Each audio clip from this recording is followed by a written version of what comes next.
Hello, welcome to my student support system. In today's class, we will discuss about rheumatoid arthritis. This lecture is in English, and if you want to study in Hindi, just click on I button and you will get link of Hindi lecture, or you can directly visit to channel my student support system. What is rheumatoid arthritis? Rheumatoid arthritis is an autoimmune disorder of unknown origin, means causative factors are not known. And rheumatoid arthritis affects 1% of total population of the whole world. In rheumatoid arthritis, the autoimmune reaction mainly occur in the synovial tissue, or we can say synovial joints.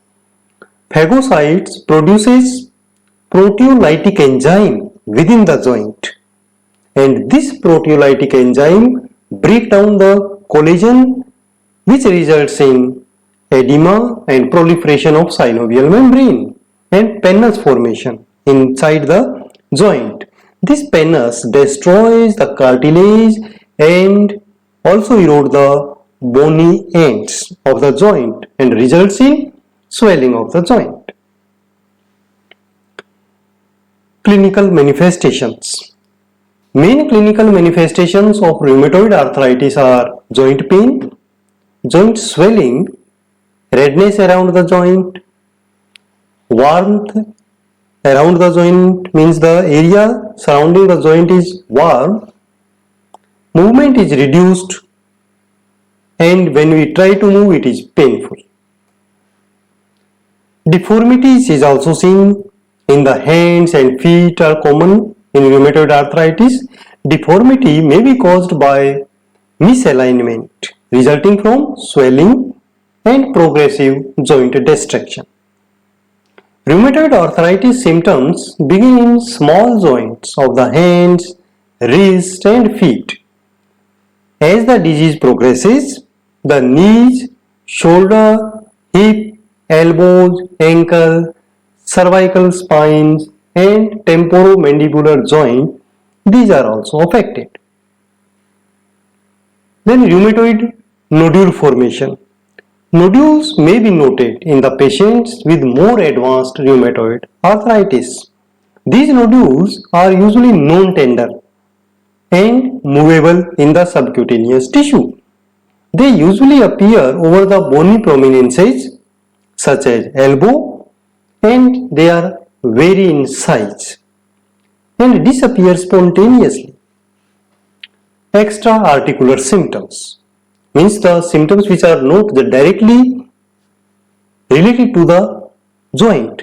They appear due to progressive autoimmune activities and include lymph node enlargement, dry eyes and mucous membrane, fever, weight loss, fatigue, anemia and Raynaud phenomena, where cold and stress induced cyanosis of finger and toes are noted.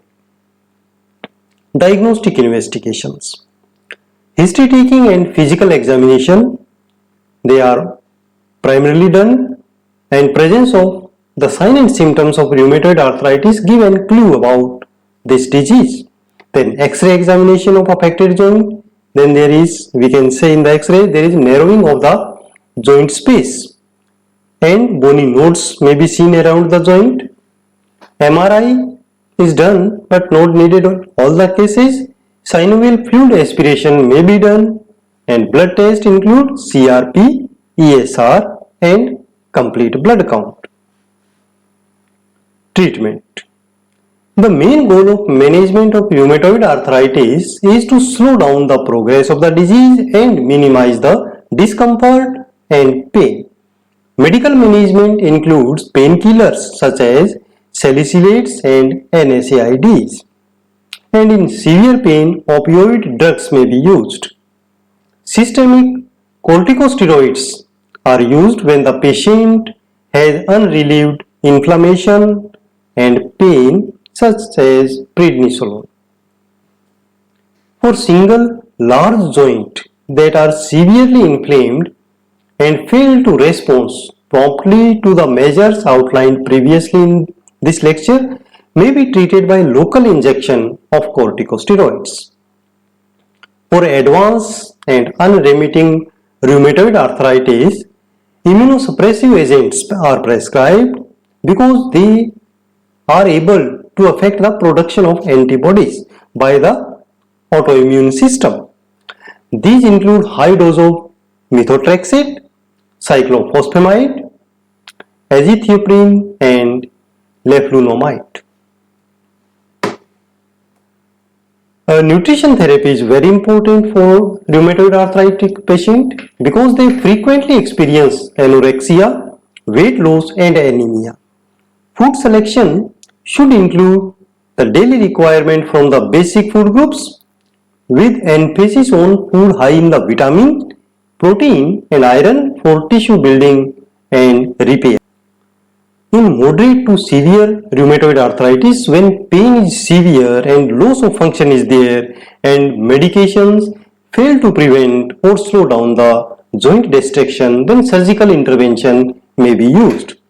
And the procedure most commonly used are synovectomy, tendon repair, joint fusion or sometimes total joint replacement may be done. Apart from medical and surgical management, health education is very important for these patients. Patient needs regular gentle exercise to strengthen the muscles around the joint. Application of heat and cold also help to reduce pain and relax the tense and painful muscles. Deep breathing and muscle relaxant exercise, they also help to control the pain. Thank you students for watching this video. You can subscribe the channel for latest updates and like Facebook page. For making your notes, you can visit mynursingstudents.blogspot.com, follow me on Twitter, Instagram and join Facebook group Nursing Notes. Thank you. Have a nice day.